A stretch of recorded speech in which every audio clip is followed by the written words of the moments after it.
कि स्टैटिस्टिक का नियम है 5% लोग ही सक्सेसफुल होंगे। बहुत बार बोला है, बहुत बार। अब अगर देखो 5% होंगे ये भी श्योर है, लक्ष्य बैच के अंदर से भी 5% बच्चे हिट जेई सेलेक्ट होंगे, अपने अपना नीट में सिलेक्शन लेंगे, अपना अपना बोर्ड में अच्छे नंबर लाएंगे, होंगे, डन है। एक चीज डन है कि इसी में से 5% बच्चे सेलेक्ट होंगे। अब आप उस 5% में आओगे कि नहीं, ये इस बात पे डिपेंड करता है कि आप बचे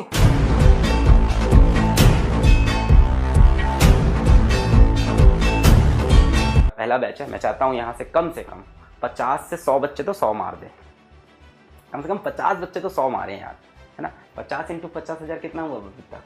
बहुत ज्यादा हुआ। अरे ठीक है, देंगे ना, बच्चों का पैसा बच्चों को देंगे, ठीक है। वो जो खुशी मिलेगी ना उसमें, वो अलग लेवल की होगी। मतलब we will doing something that India has never witnessed, that the world has never witnessed. हम लोग वो करेंगे, हम लोग वो करेंगे जो बिहार से अनंत कुमार सर करके आए हैं। वो हम लोग कर सकते हैं अगर आप यहाँ से डेडिकेटेड मेहनत करोगे। मेरे तरफ से आप जो भी सपोर्ट्स मांगोगे मैं आपको देता जाता हूँ। जब आपने कहा कि चीज़ें रिवाइज करने में बहुत इश्यू हो रहा है, मैंने एक्सेलरेट बैच निकाला।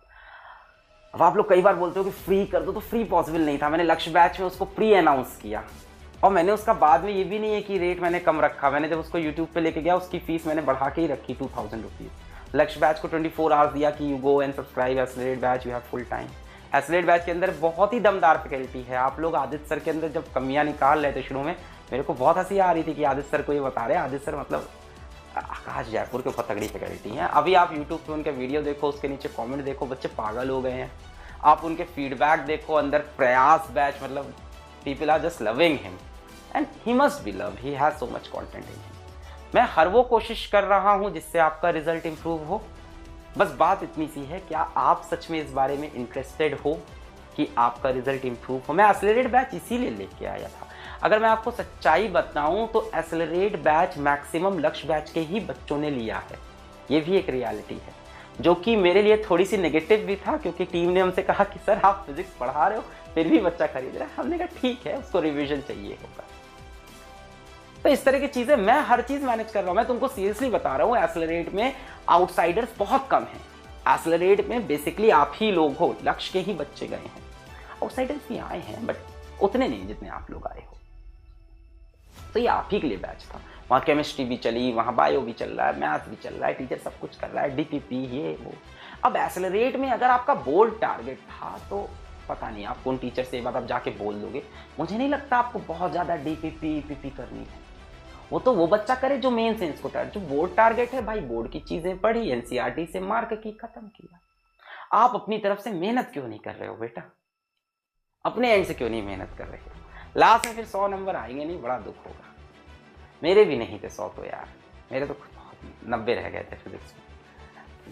95 96 कुछ भी नहीं था, 90 नंबर थे मेरे। फिजिक्स में सबसे कम नंबर थे क्लास 12 में, as compare to other subjects. 90 रह गए थे, मतलब मैथ्स में 96 आ गए, केमिस्ट्री में 94, फिजिक्स में 90। तो लोग हमसे कहते थे कि तुम्हारी तो फिजिक्स सबसे कमज़ोर, मतलब कमज़ोर मतलब सबसे कम नंबर, कमज़ोर नहीं बोलते थे, बहुत अच्छे नंबर है, बहुत अच्छे नंबर है, मॉडेस्टी नहीं दिखा रहे। तो अगर आप टारगेट कर रहे हो कि आप इंडिया में कुछ ऐसी चीज़ करो जो हर साल बहुत लिमिटेड बच्चे करे हैं, जो हर साल बहुत ही कम बच्चों ने की है, आप ऐसी चीज़ टारगेट कर रहे हो, तो आपको अपना माइंड भी उसी हिसाब से चलाना पड़ेगा। अपने माइंड को भी आपको उसी तरह से घुमाना पड़ेगा। आपको मेरे ऊपर से अपनी डिपेंडेंसी हटानी पड़ेगी, तब आप वो कर पाओगे जो चुनिंदा लोग करते हैं। ठीक, मैंने कई बार बोला है कि स्टैटिस्टिक का नियम है 5% लोग ही सक्सेसफुल होंगे। बहुत बार बोला है, बहुत बार। अब अगर देखो 5% होंगे ये भी श्योर है, लक्ष्य बैच के अंदर से भी 5% बच्चे हिट जेई सेलेक्ट होंगे, अपने अपना नीट में सिलेक्शन लेंगे, अपना अपना बोर्ड में अच्छे नंबर लाएंगे, होंगे, डन है। एक चीज डन है कि इसी में से 5% बच्चे सेलेक्ट होंगे। अब आप उस 5% में आओगे कि नहीं, ये इस बात पे डिपेंड करता है कि आप बचे हुए 95% की तरह बिहेव ना करो।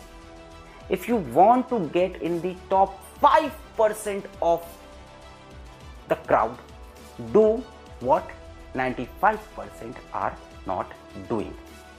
वो करो जो 95% लोग नहीं करते। इसी सोच के साथ, इसी विचार के साथ इस क्लास की और इस हफ्ते की एक बढ़िया एंडिंग करते हैं।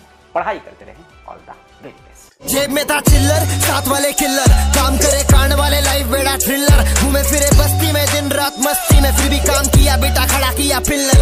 जेब में था चिल्लर, साथ वाले किल्लर, काम करे कांड वाले, लाइफ बेड़ा थ्रिलर, घूमे फिरे बस्ती में दिन रात मस्ती में, फिर भी काम किया बेटा खड़ा किया पिल्लर। समझा?